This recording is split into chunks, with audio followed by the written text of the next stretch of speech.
1370 WOCA. Ocala.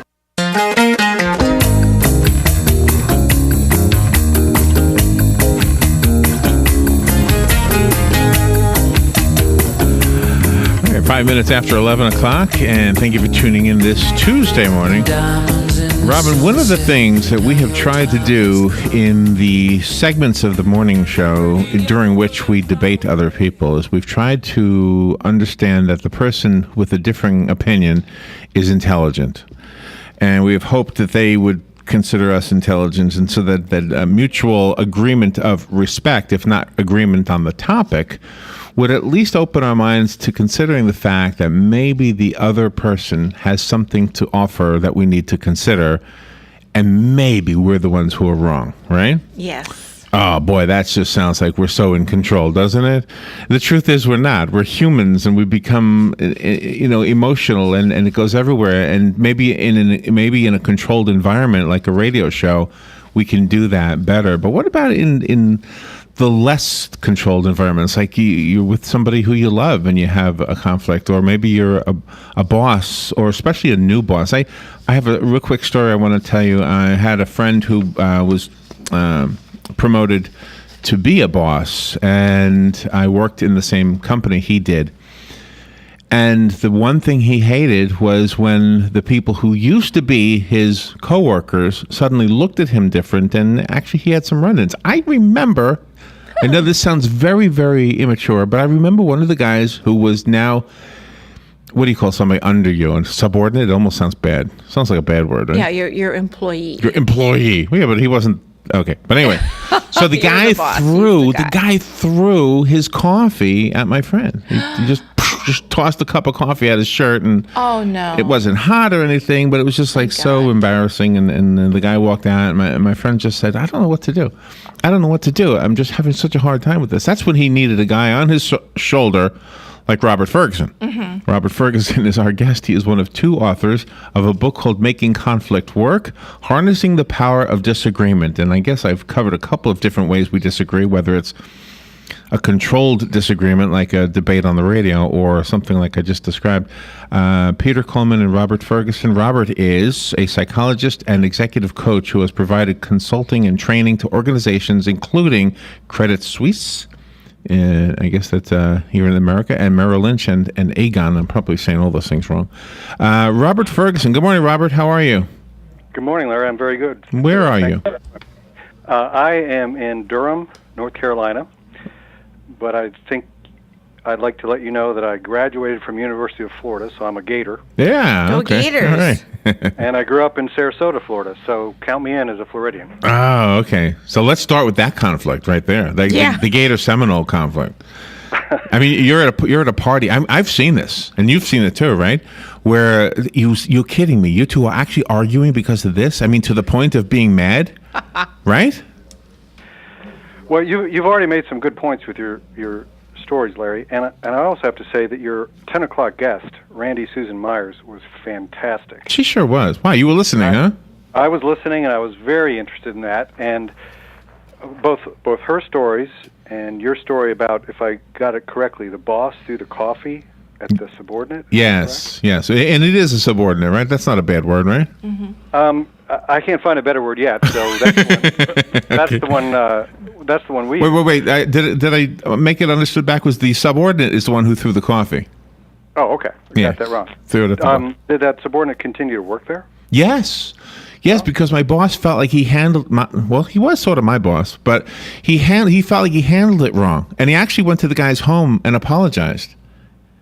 And told him... Apologized to the person who threw the coffee? Yes, I know. Well, you're the psychologist. Well, did he do the wrong thing? Well, it depends. I'd have to have more information. I guess so, yeah. What I would assume is that there must have been a strong relationship there with some history. If the subordinate was new or had a pattern of throwing coffee, they would have been fired, I assume. So that must be either an extraordinary boss who can work through a lot of emotional conflicts, or a weak boss who lets people walk on him. I don't know enough of the information. I think I can tell you the answer to that without taking too much of your time. We want to make sure we're fair to the book, but I think it's because he was a new boss, because he went on to become a very, very successful guy. and he didn't have those same problems. I think experience as a boss simply takes being a boss, I guess. Yeah, there's a lot to learn, and our book is about how to get better and better at conflict, which is part of leadership. One thing I liked about your earlier guest was, she really works in conflict resolution without calling it that. But like you said, wouldn't it be nice if we could all just sit down, listen to the other person's point of view, understand them, and come up with a resolution to whatever we disagree on? That is possible, except all these stories are about power. And that's where our book is different than other books about conflict resolution, because there's no other book on the market that talks about how do you resolve conflict when there's a difference in power between a boss and a subordinate. What if you disagree with your boss? Can you come right out and openly talk about it? And likewise, what if you're the boss? How do you get your employees, your team members, your subordinates to be honest with you about their creative ideas, about their solutions to problems? Because when we're talking about conflict, in a way, we're talking about honesty. How do we get people to be honest without abusing each other? That's what our book's about. And there's also that sense of political correctness, because sometimes people are afraid to view their opinions because of the political correctness attitude, so they just want to keep it inside. Yeah, and I would say that in the context of an organization, political correctness is established by the boss. What does the boss want to hear in this meeting? What does he or she think? What's the correct answer? And, in our culture, and probably all around the world, you got to think twice before you speak up and disagree with the boss. It takes an extraordinary leader, we call them benevolent leaders, who allow for open discussion and disagreement with his or her point of view. A benevolent leader, yeah.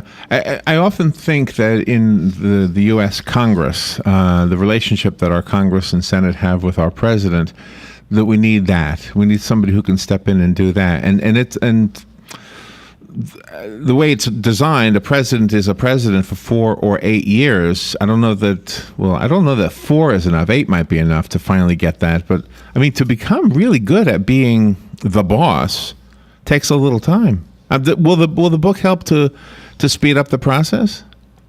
Absolutely. Leadership involves many things, so you can't narrow it down to one sentence. But a major dimension of leadership, which many leaders lack skill in, is how do you manage disagreements? And not only manage them, how do you leverage them? We make the point in our book that although conflict can be scary, makes quite a few people anxious, if it's managed well and leveraged, it actually makes the organization or the team perform better, because a well-managed conflict means we can all say what we really think. Our full creativity can come to bear on the challenges of the organization. And so we tell leaders, there's 7 different strategies. There isn't just one strategy for managing conflict. There's 7. You have to be able to diagnose the situation, understand what type of conflict you're in, and then pick the most appropriate strategy, and we call that ability conflict intelligence. This is very involved. Yesterday on Labor Day, we were talking about some well-known employees who were disengaged from their employer. One of them was Walt Disney. Yeah. Walt Disney actually got fired by whoever he was working for because he wasn't as creative. And anyway, so you talk about Disney in the book. You talk about Walt and Roy, and I guess it seems like two brothers would always have some kind of conflict, but I never realized the extent of theirs, nor the contribution it actually made to them. That conflict actually contributed to them. I think the Disney Corporation is the most successful entertainment company in history because of the conflicts between Walt and Roy. I mean, they truly loved each other as brothers, but what some people don't know is they occasionally had screaming matches. Once they didn't talk to each other for 2 years. Wow. Now, we're not advocating that behavior in organizations, and those 2 men were brothers and family members. But if you really read their history, that organization would not have succeeded if either one of those men was not there, and it was their differences, their disagreements, that really made that company so strong. They really knew how to leverage their different perspectives. That is interesting, and we need to take a little break. We'll be right back. I'm fascinated by what the road you just took us down. The book is called Making Conflict Work. Robert Ferguson is our guest. He and Peter Coleman wrote the book, Making Conflict Work, Harnessing the Power of Disagreement. And I think we just had a little insight as to an example of that with the Walt and Roy Disney story. We'll be right back to talk more about that after the weather and a couple of commercials. This is The Source, WOCA Ocala. The weather is brought to you by MyFWC.com. Safe boating is no accident. Partly sunny skies today with a heavy thunderstorm in the afternoon, high 91 to 93. A shower or thunderstorm in spots early this evening, otherwise clear skies tonight, low 72 to 75. Tomorrow feature partial sunshine with a thunderstorm in the afternoon, high 90 to 92. And partly cloudy skies tomorrow night, low 72 to 75. From the Florida Weather Center, I'm Stephanie Omo.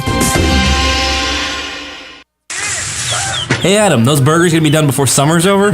Maybe. Why? You got big plans for the summer? Not really. Just the usual, kids hanging around the house. How about you? Actually, I'm having Joshua get his pilot's license this summer. What? Is he old enough? Can you really do that in just the summer? Yeah, you can get your pilot's license at 17, and the summer is plenty of time. Plus, this could be the start to his career as an airline pilot. That is a great idea. I bet Tyler would love that. Actually, I would too. You guys should do it. I don't have time for that. Some of us have to work for a living, you know. Not you, no. Seriously, they work around your schedule. Really? That's cool. Where are you going? Ocala Aviation, at the airport off 60th. How'd you hear about it? I heard about it on the radio, then I stopped in. I've got a card if you want the number. Yeah, hold on. Let me get my phone. Hurry up, the burgers are burning. Okay, I'm ready. Go ahead. 861-7484. Hold on, I missed a number. Ah, such a slacker. Here it is again. 861-7484. Excellent. I'm gonna call them now. How about we eat before you start your new adventure? That's probably a good idea. You think?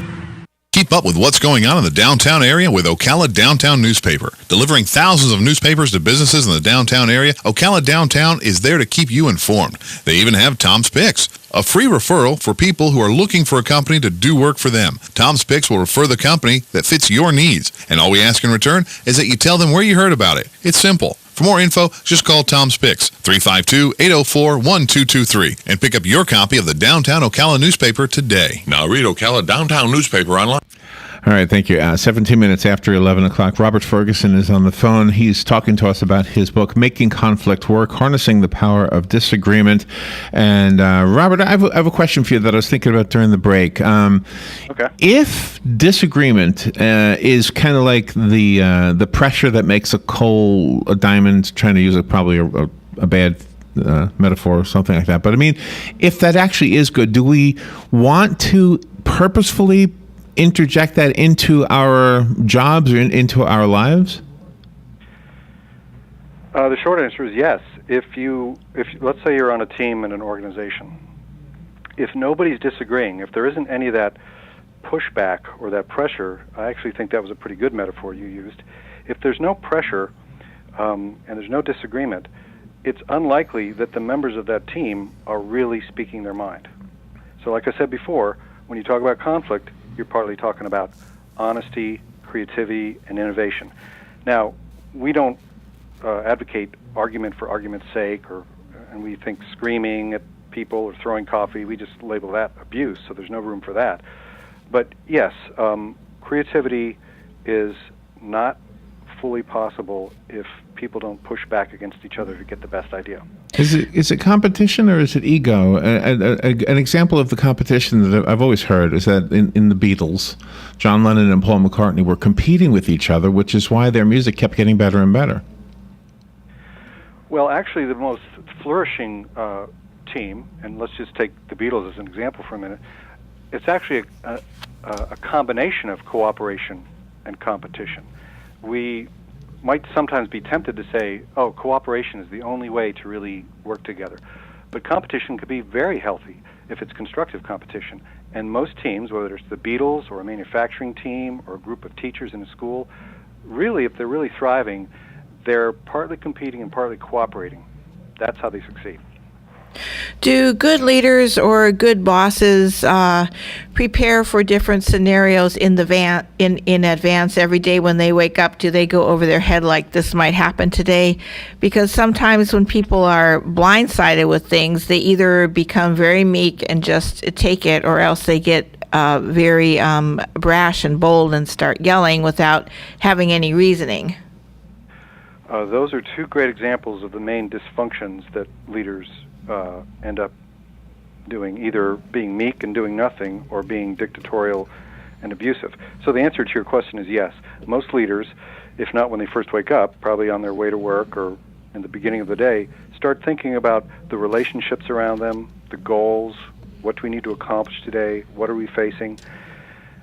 However, most likely, whatever they plan, it doesn't work out that way. So we also have a phrase we use called adaptivity.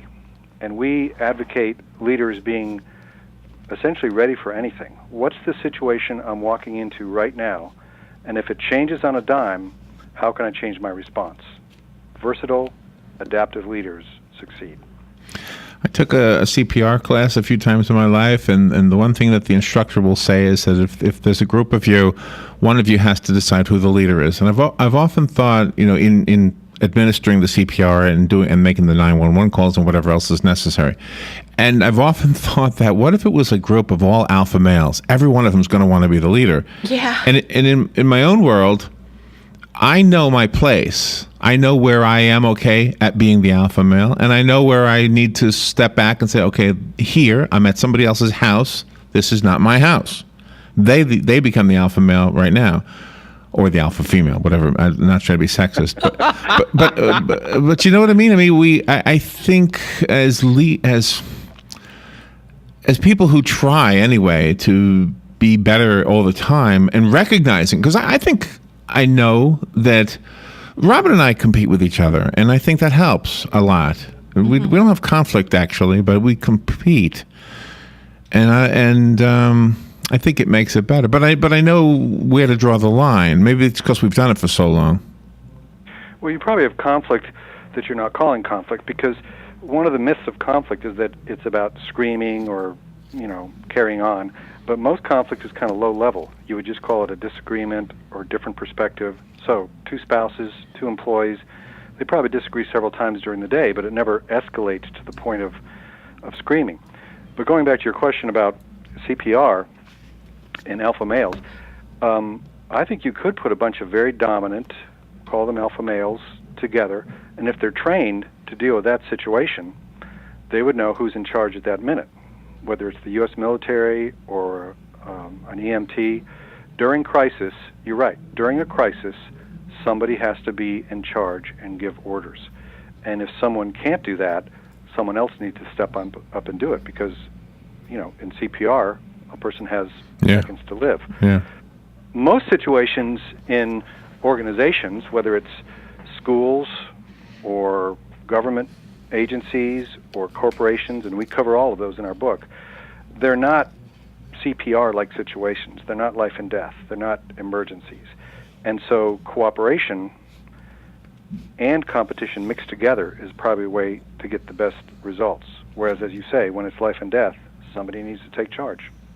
So how does that affect the protocol of things? I don't know where you stand politically, but it's hard to be president of the United States, and you want to do things your way, and then you've got Congress, that you have to follow the Constitution and the rules. How does the protocol affect the good decisions of a person when you have to go through Congress instead of saying, I'm the president, I need to do this, and then he ventures out on his own without getting the other guys involved? Well, our book really isn't a political book, although we do make some references to historical leaders. But probably the President of the United States is in a similar situation as a CEO or a business owner. The person with power is tempted to just tell people what to do, and that's a common mistake. When someone with power just asserts their power, we think there are situations where that's appropriate, but you have to be careful. And in our book, we're very detailed about explaining which situations a leader should exercise dominance during a conflict and which situations he or she should work harder and take longer and use cooperation. In a modern organization, if you dominate too much, you may get your way in the short run, but people aren't going to want to follow you in the long run. You talk about adaptivity also. Anybody who's been in this business, or probably any business really, but I mean, if you've been here long enough, you know that we used to have tape recorders and now we have computers. The need to adapt to that was the difference between somebody deciding to call it quits or somebody deciding to just, I'm going to learn this computer stuff and become so. And that describes Robert and I, because we've done it for so long. But when the change is a new boss or a new owner, in our case, we've had to adapt a lot. So, and I understand the point you're trying to make with that. That's an easy one, though, for me to see, only because we've done it so much. Well, maybe you're good at it, maybe you're experienced at it, maybe you've thought about it a lot. That's not true of everybody. And to your point about technology, I'm not going to say it's easy to adapt to technology, but I think it's harder to adapt to new human beings and new social dynamics in an organization. People are way more complex than even a cell phone, and so they throw us off our game.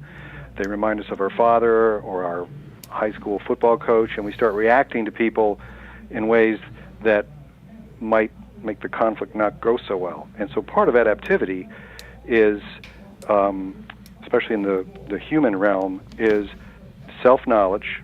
What are your hot buttons? What makes you overreact during a conflict? And the better you know yourself, the more likely you're going to pick the right strategy for that conflict, whether you're the person with more power or the person with less power. And that's what we talk about quite a bit in the book. You know, an interesting thing I thought of just now is the school superintendent here in our county will often juggle principals, like change. Okay, this principal's this year is going to be with that school, going to change schools, and I often say, why? Why does he do that all the time? And now maybe I understand it. Maybe he's got this kind of insight. He's giving them all this new environment and these new challenges, and in the end, everybody becomes better for it. Well, he could be doing that. Putting people in new situations, if they have enough support and they know why they're being moved around, could be a very strategic move on his part. And how does a person separate both of their lives, the personal life and the work life? Should you let it intertwine, or should you just have two separate lives to have the most productivity in the workplace and get along best with people? I would say you can't totally separate them. I mean, you bring yourself to work, and then you take yourself home. You're a person, and you have a personality. And if you go to work angry because your teenager talked back to you or because you didn't get a good night's sleep, you're bringing that to work. Similarly, if you have an environment around you at work where conflict is not hostile or unhealthy, you drive home feeling happier, and you're probably a better spouse and parent. So those two worlds, although they are different and in one sense distinct, they really influence each other. And so it's important that we try and have healthy, constructive conflicts at home between family members as well as at work. Making Conflict Work is the book. Robert Ferguson is in one of my favorite areas of the country, North Carolina. Where's Peter Coleman right now? Where's he? Peter Coleman is the executive director of the International Center for Cooperation and Conflict Resolution at Columbia University in New York City. Oh, okay. Well, thank you, Robert, for being on the air. Let me offer the book to a listener. If you would like the book, Making Conflict Work, Harnessing the Power of Disagreement, call me right now, and the one I have will be yours. The rest of us have to go buy it. Robert, can you give us a website? MakingConflictWork.com, www, of course, tells you a lot more about the book, and it gives you all your options for buying. All right, excellent. I'm going to look at things a little differently now. Yeah. Just a little. If there's a conflict, I'm saying, you know what, this is for the better. This is for the better. You know what? I know we're out of time, but when you're 17, you've got that automatic conflict with your parents. You can't wait to break away from the nest, right? Well, that's right. You're probably not very adaptive yet. You've got a few years to go. Yeah. Robert, thank you so much for being on the air with us today. Great interview. Good luck with everything. Come back if you have another book. Thank you so much. And go Gators. Yeah, go Gators. Bye-bye. All right, we'll be right back.